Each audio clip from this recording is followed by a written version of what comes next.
முப்பால் என வழங்கப்படும் திருவள்ளுவர் திருக்குறள் 3 முக்கியமான பரிமாணங்களை கொண்டது. அது வாழ்வியல் கூறும் தத்துவ நூல், கலைநலம் மிக்க இலக்கிய நூல், மேலும் அது ஒரு நீதி நூல்.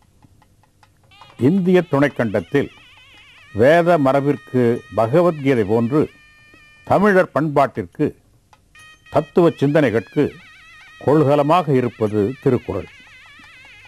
வள்ளுவர் காலம் கடந்து தேசம் கடந்து பொதுவாக நின்று வாழ்வியல் பேசும் மறையை மனித சமுதாயம் முழுமைக்குமாக வழங்கியிருக்கிறார்.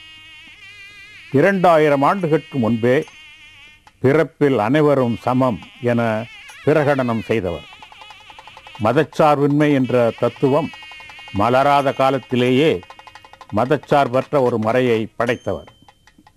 எந்த பொருள் எந்த தன்மையுடையதாயினும், எந்த பொருள் பற்றி யார் கூறிய கருத்தாயினும் அப்பொருளின் மெய்ப்பொருள் காண வேண்டுமென உண்மையான அறிவியல் அணுகுமுறைக்கு அன்றே இலக்கணம் வகுத்தவர். உழைப்பின் வலிமையால் ஊழையும் வெல்லலாம் என மனித முயற்சியை உயர்த்தி பிடித்தவர். அறிவுடையார் எல்லாம் உடையார் என 2000 ஆண்டுகளுக்கு முன்பே கல்வி யுகத்திற்கு கால்கோள் நாட்டியவர்.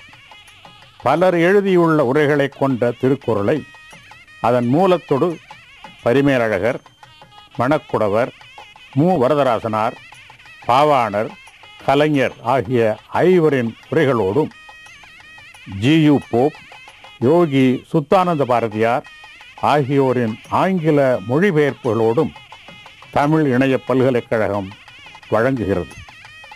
பதம் பிரிக்கப்பட்ட மூலப்பகுதி உரைகளின் துணையின்றியே பொருள் காண உதவும்.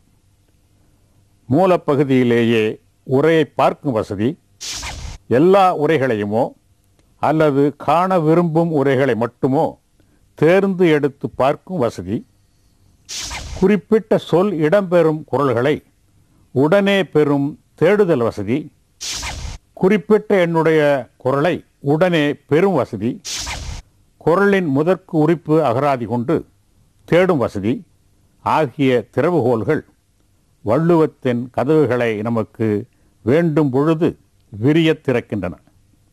பரிமேலழகர் உள்ளிட்ட 5 உரைகளும் அப்படியே தனித்தனியாக தரப்பட்டுள்ளன. உரை நூலை படிப்பது போல பக்கம் பக்கமாகவும் பாலையும் இயலையும் அதிகாரத்தையும் தேர்ந்தெடுத்தும் பார்க்க வசதி உள்ளது. ஒரே நேரத்தில் முக்கிய உரைகளை காணும் வசதியால் ஒப்பாய்வு பெருகும், குறளின் நுட்பம் புரியும். வள்ளுவர் அணுவை துளைத்து 7 கடலை புகுத்தியுள்ள திறன் புரியும். வாழ்வாங்கு வாழ்ந்தால் வையகமே சொர்க்கம், மனிதனே தேவன் எனும் புரட்சிகரமான கருத்தை முன்வைத்த வள்ளுவத்தை பரவலாக உலகினுக்கு தரும் பணியை மேற்கொள்வதில் தமிழ் இணைய பல்கலைக்கழகம் பெருமைப்படுகிறது.